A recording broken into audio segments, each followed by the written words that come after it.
Fala galera, bem-vindos a mais um vídeo aqui do canal Filho de Peixe. E hoje vamos falar do pré-jogo de São Paulo e Santos pela 15ª rodada do Campeonato Brasileiro. A bola rola neste domingo às 4 horas da tarde e nesse vídeo a gente vai falar tudo, mas tudo mesmo, sobre o clássico Sansão. Antes da gente entrar no mérito do vídeo, aquele ritual de sempre. Tá chegando aqui pela primeira vez, seja bem-vindo, se inscreva no canal e ative o sininho para receber as notificações assim que os vídeos forem publicados.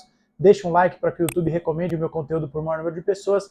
E se você gostar desse vídeo, espalhe nos seus grupos de WhatsApp e de Telegram. Assim você leva o meu conteúdo para o maior número de pessoas. E vamos agora rumo aos 1.500 inscritos. Agradeço a todos vocês. O vídeo do Julio Furt é um dos mais vistos aqui da história do canal. Mais de 10 mil pessoas já assistiram.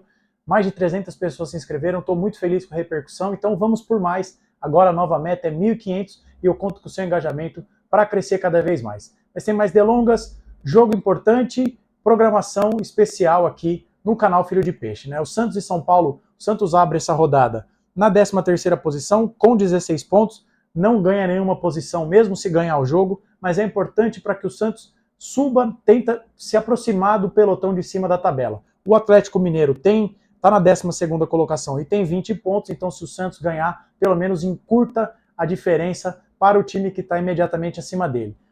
Dois times que chegam para esse clássico com boas semanas. O São Paulo teve uma vitória heróica, uma classificação heróica na Copa do Brasil contra o Palmeiras no Allianz Parque, e o Santos conseguiu dar fim àquele jejum incômodo de 12 jogos sem vencer, encerrou essa série, já anunciou a contratação do Dodô, já acertou outras 2 contratações, então o Santos agora chega para esse clássico com outra moral, e ganhar essa partida seria muito importante, já que o Santos ainda não venceu o clássico em 2023. Mas como eu disse, jogo especial, vídeo especial. E para falar do São Paulo, a gente vai ouvir aqui o meu amigo Felipe Ruiz, popularmente conhecido como Praz, trabalha no Globo Esporte, então um global aqui vindo dando uma moral pra gente aqui no canal.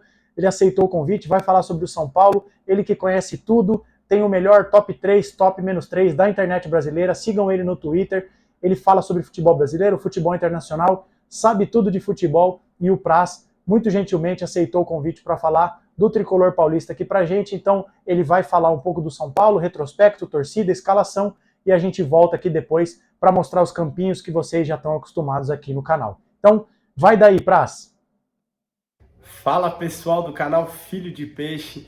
Primeiramente falar que é uma honra enorme para mim estar participando, estar gravando esse vídeo aqui para vocês. O André Siqueira é muito parceiro meu, a gente fez a mesma faculdade, a gente fez a ECA, Escola de Comunicações e Artes, na USP, e eu já vou começar falando algo que talvez vocês não saibam, que vocês que assistem todos os vídeos dele, assim como eu aqui, falando do Santos, das escalações, das atuações nos jogos, ele é muito bom de bola, muito mesmo, assim, é um jogador de meio de campo, gosta muito da bola, muito, e assim, se o jogador para mim gosta da bola, é bom de bola, já ganha muitos pontos, e o André é desse tipo, tanto que ele ganhou o apelido na ECA de Tinder. Aí vocês vão me perguntar, por que Tinder? Porque lá a gente brincava, tinha o Tinder da bola. Quem passaria no Tinder da bola? E ele passou, mas passou por muito. É muito bom de bola, é craque o André. E que honra estar passando aqui para falar para vocês um pouquinho do São Paulo, que vai a campo amanhã nesse clássico tão importante, nesse Sansão no Morumbi. Mais de 50 mil ingressos vendidos, expectativa de quebra de recorde de público do São Paulo na temporada no Morumbi, que é mais de 57 mil pagantes contra o Vasco. Tem até uma possibilidade de quebra de público do Brasileirão, que é mais de 60 mil pagantes no jogo do Flamengo. Então vamos ver, depender de como for esse sábado, enfim, tô gravando no sábado, mas depender de como for a venda de ingresso até lá, pode ser que o São Paulo tenha talvez até o maior público seu no Brasileiro, até do Brasileiro, enfim, acho que do Brasileiro é mais difícil, porque acaba sobrando os ingressos um pouco mais caros, mas fato é que há uma expectativa muito grande para esse clássico, apesar do São Paulo vir de uma partida muito importante, uma batalha dentro da Arena do Palmeiras, uma classificação épica, com uma vitória contra o rival dentro da sua casa, né? Ganhou no Morumbi, ganhou lá dentro de novo, mas dentro do São Paulo todo mundo fala internamente da importância desse Sansão, de não deixar a peteca cair, de ir muito forte para esse clássico. O Dorival deve ter alguns problemas na escalação, como já vinha tendo. Seus 2 zagueiros, o Beraldo e o Alan Franco, devem seguir fora por lesões. O Beraldo, lesão no tornozelo ligamentar, vem se recuperando, a semana livre pós esse clássico vai ser importante, o Alan Franco também com uma lesão no tornozelo. Essa semana ela deve ser fundamental, uma notícia não muito boa para o Santista, ela deve ser fundamental para o São Paulo usar praticamente o que tem de melhor, porque depois tem uma recuperação maior para o jogo da outra semana contra o Cuiabá. Então o São Paulo tem esse período, pode apostar tudo nesse clássico contra o Santos. E falando com algumas pessoas do clube internamente, todas elas pregam muito isso. O quão fundamental é esse jogo, porque o São Paulo poupou seus titulares na rodada passada contra o Bragantino, empatou por 0-0 lá em Bragança. Pensando, obviamente, no choque rei, no clássico contra o Palmeiras. Mas agora, a ideia dentro do clube é de retomada do Brasileirão. Então, o São Paulo deve ter um time praticamente titular ali, com as ausências, né? Tem a ausência do Gabriel Neves, que fraturou 2 costelas no jogo contra o Palmeiras. Ele até postou nas redes sociais duas costelas fraturadas, mas a classificação é nossa, ele postou isso. Então o uruguaio tá fora. Como bom uruguaio, fraturou 2 costelas e tá fora do jogo. Então o São Paulo deve ter uma escalação mais ou menos baseada em Rafinha, que vem jogando muito bem, fez o primeiro gol das quartas de final da Copa do Brasil no Morumbi. A dupla de zaga deve ser a mesma, porque os 2 zagueiros estão machucados, tanto o Alan Franco quanto o Beraldo, como eu falei. Então deve ser Diego Costa e Arboleda. Tem o Belém, que fez uma boa atuação lá em Bragança, mas eu acho que ele deve ir com os 2 zagueiros principais dele. O Dorival deve apostar nessa dupla de zaga aqui. Ambos atuaram muito bem contra o Palmeiras dentro da arena. E na esquerda deve ser o Caio Paulista, que também fez um grande jogo, vive grande momento. Ele tem o passe fixado ali entre 18 e 20 milhões de reais junto ao Fluminense. O São Paulo já estuda uma possibilidade de ficar com o lateral, porque tem jogado muito bem. Se firmou na posição, o Wellington teve que fazer uma cirurgia por conta de uma fratura também no tornozelo, e o Caio Paulista dominou a posição, tomou conta e tá muito bem. No meio de campo, aí vem mais problemas pro Dorival. O Pablo Maia, que é o seu primeiro volante titular, ele teve a morte do pai essa semana, em decorrência de um câncer, então assim, não deve jogar, ele não treinou nenhum dos treinos essa semana, não treinou novamente nesse sábado, quando eu tô gravando o vídeo, então assim, não deve jogar o Pablo Maia, assim como o Gabriel Neves, como eu falei, que tá com 2 costelas fraturadas. Então o São Paulo deve ter, talvez o primeiro volante ali, o Luan ou o Mendes. O Luan talvez um pouco na frente, porque entrou no jogo na arena do Palmeiras. Então talvez Luan, Alisson, que fez um bom jogo, assim, na medida do que é pedido dele como segundo volante, conseguiu marcar, se entregar. Deve ser Luan, Alisson. No meio de campo, Nestor e Rato, a dupla que jogou contra o Palmeiras. Ele tem o Michel Araújo correndo por fora, que se recuperou de lesão, já está à disposição algumas partidas e vinha bem antes de se machucar, então até por isso que talvez crie-se uma expectativa em cima do uruguaio. Pode ser que ele ganhe uma vaga, até para dar uma rodagem. E na frente eu acho que ele deve ir com o Luciano Caleri. O Luciano tem um problema aí na panturrilha direita, ele tirou ele do primeiro confronto contra o Palmeiras, ele saiu no intervalo, ele não jogou contra o Bragantino, ficou em recuperação, jogou contra o Palmeiras, saiu ali por volta dos 15 minutos do segundo tempo, então ele talvez seja a dúvida na frente. Mas se eu tivesse que apostar, eu acho que ele vai com o que ele tem de melhor. Acho que ele vai com a dupla principal. Obviamente, se o Luciano tiver condições de jogo, eu acho que ele vai com os 2. O Caleri, a gente lembra que também estava com problema nas costas. Ele levou uma pancada no jogo da Sul-Americana. Era dúvida para o primeiro confronto contra o Palmeiras. Foi a campo, mas saiu no intervalo com dores. Não jogou contra o Bragantino e jogou contra o Palmeiras praticamente o jogo inteiro. Saiu ali já próximo do final do jogo, até naquele embate com o Abel Ferreira, aquele momento de provocação. Então, assim, é tudo um esboço isso, porque internamente todo mundo no São Paulo não divulga a escalação, trata como mistério o time que vai a campo contra o Santos. Mas eu apostaria praticamente em força máxima. Eu acho que o São Paulo está colocando muito das suas fichas nesse jogo contra o Santos, um clássico importante, uma retomada no Brasileirão. Todas as pessoas que eu falei dentro do clube tratam como uma retomada, uma nova vitória para colocar o São Paulo de volta próximo do G4, pode até entrar no G4, né? Então, assim, São Paulo mira coisas altas no Brasileirão, assim como nas Copas, né? Tá na semifinal da Copa do Brasil, tá nas oitavas da Sul-Americana, só que a semana livre, isso vai pesar. Eu acho que até por isso o São Paulo deve ir praticamente com o que tem de melhor. O Dorival deve colocar quase força máxima aí no Morumbi, com mais de 50 mil pessoas, beirando as 60 mil pessoas.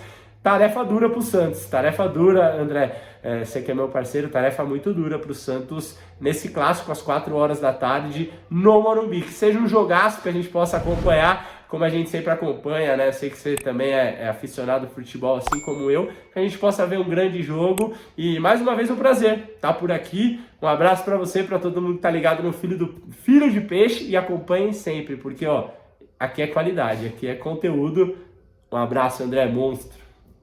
Como vocês viram aí, o Praz falou do São Paulo, né? Expectativa de casa cheia. Morumbi pode ter recorde de público nesse domingo. Então, Caldeirão, Santos, mais um obstáculo que o Santos vai ter que superar para trazer 3 pontos para Vila Belmiro, já para poder respirar aliviado, para pensar mais uma semana cheia de trabalho, porque na próxima rodada o Santos enfrenta o Botafogo. E para a gente esquadrinhar os dois times, falar o que a gente pode esperar do jogo, eu fiz uma apresentação e vão entrar alguns campinhos aí para vocês, para a gente discutir o que a gente pode esperar dessa partida do domingo. Então, no primeiro campinho que vai entrar, como vocês podem ver, os dois times dispostos em campo, né?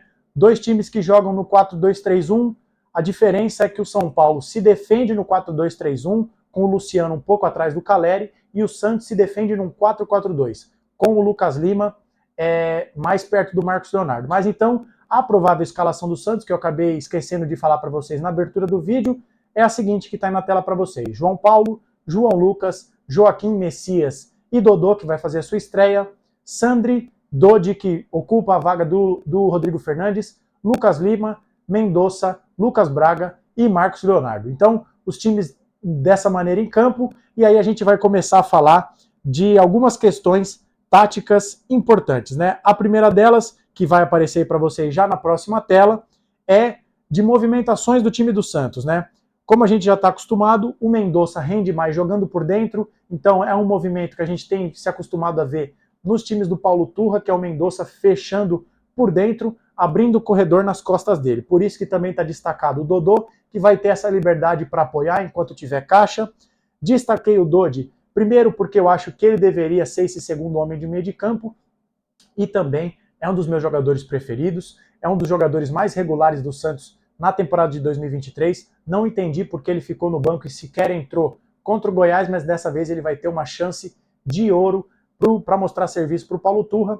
Do outro lado do campo, o Lucas Braga não tem essa característica de afunilar o jogo, então eu deixei ele destacado jogando em cima do Caio Paulista por duas razões, né? Inclusive essa vai ser um dos grandes duelos do jogo, porque o Lucas Braga vai bater de frente com um jogador que tem se destacado no São Paulo, mas que não é um lateral de origem. Então, esse confronto pode ser muito interessante, e o Lucas Braga também tem uma grande missão tática defensiva, porque o Caio Paulista é uma das principais válvulas de escape do time do São Paulo. E aí o Lucas Lima também destacado, porque é o meia de criação, que vai ficar responsável por encostar no Mendonça, encostar no Lucas Braga, encostar nos dois laterais para triangular. Na próxima tela, como vocês podem ver, a gente dá destaque para o Sandri, que na minha opinião tem uma das melhores saídas de bola do time do Santos. Acho que a saída de bola ficará e deveria ficar a cargo dele, porque é um jogador que tem bola longa, que consegue conduzir a bola também, além dos lançamentos. Dessa forma você tem, como a imagem mostra aí para vocês, o Mendonça mais próximo do Marcos Leonardo, o Lucas Braga aberto, o Dodô jogando mais espetado pela esquerda, enquanto o João Lucas é um lateral um pouco mais comedido, apesar de ter sido dele uma assistência para o segundo gol do Marcos Leonardo contra o Goiás, uma rara ocasião em que ele vai na linha de fundo e faz um bom cruzamento. E aí o São Paulo, como vocês podem ver na imagem, se defendendo no 4-2-3-1, como eu falei. O Caleri fazendo uma sombra e o Luciano jogando atrás dele. Na próxima tela, o que a gente vai mostrar é a movimentação do São Paulo, né? Como o Santos tem que se preparar na fase defensiva, quando não tiver bola.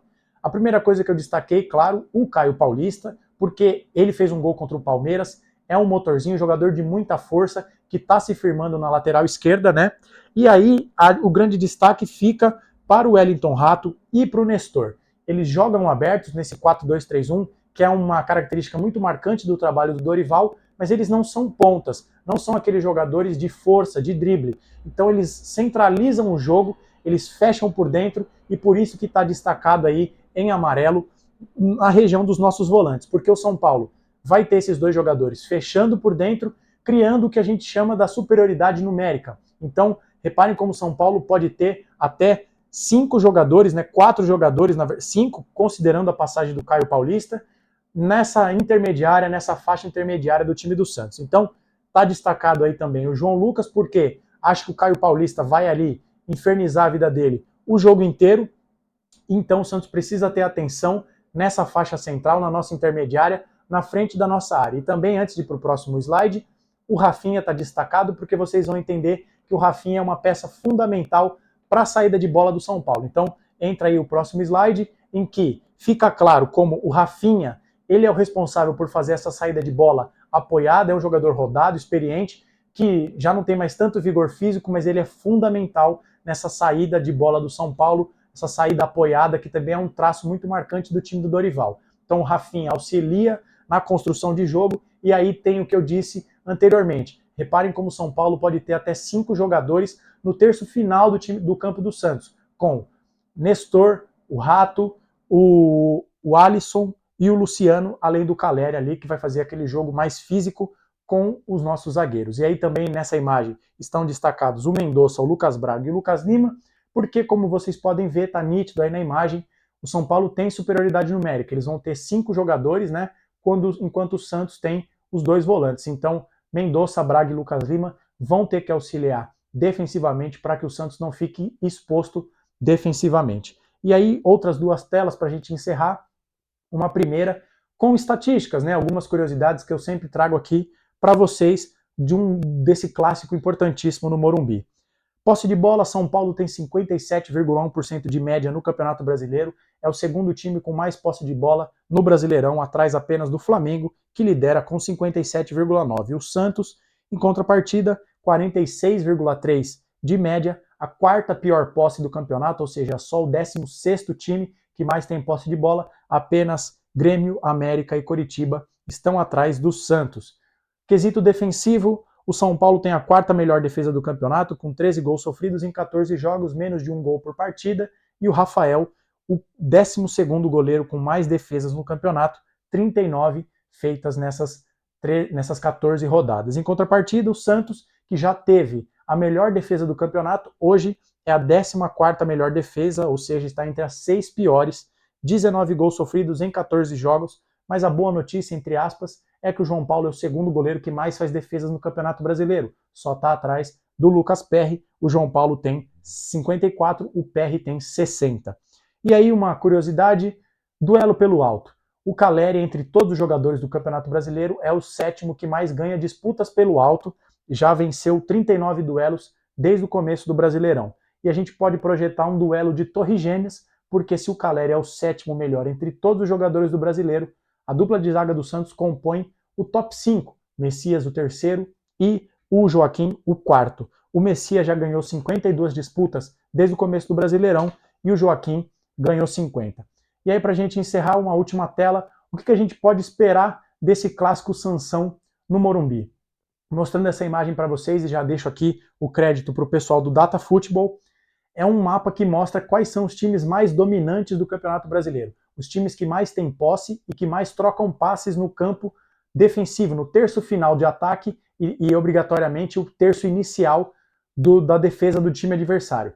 O São Paulo só não tem o índice maior que Flamengo e Red Bull Bragantino. O índice do São Paulo é de 57,3, o que significa o seguinte: vamos pegar um exemplo de um jogo que tenha no total 100 passes trocados no campo ofensivo. Se o São Paulo tem 57,3%, significa que desses 100 passes, 57,3% são feitos pelo São Paulo. Então ele tem quase 60 passes feitos no campo ofensivo, no terço final, enquanto seus adversários têm pouco. E o Santos, como vocês podem ver, é o pior de todos.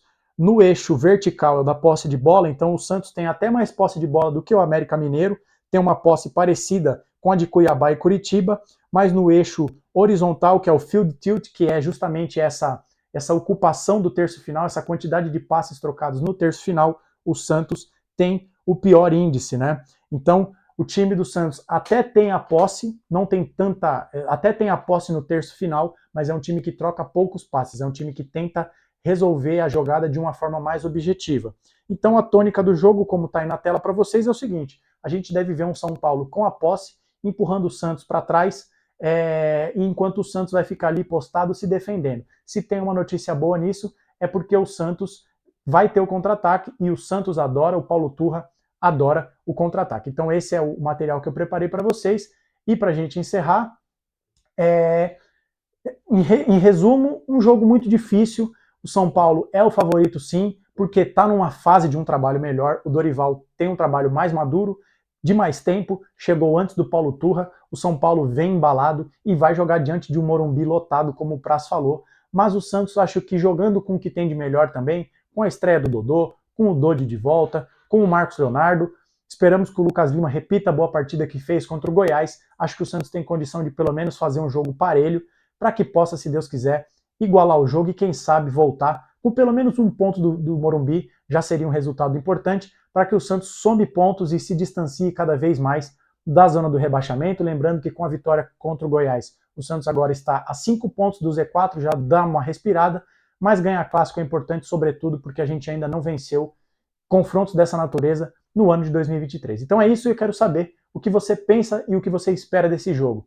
Deixa aqui nos comentários, arrisca um palpite, fique à vontade. E se você está chegando aqui pela primeira vez, seja bem-vindo, se inscreva no canal e ative o sininho para receber as notificações assim que os vídeos forem publicados. Deixa um like para que o YouTube recomende o meu conteúdo para o maior número de pessoas. Se você gostar desse vídeo, espalhe nos seus grupos de WhatsApp e de Telegram, assim você leva o meu conteúdo para o maior número de pessoas.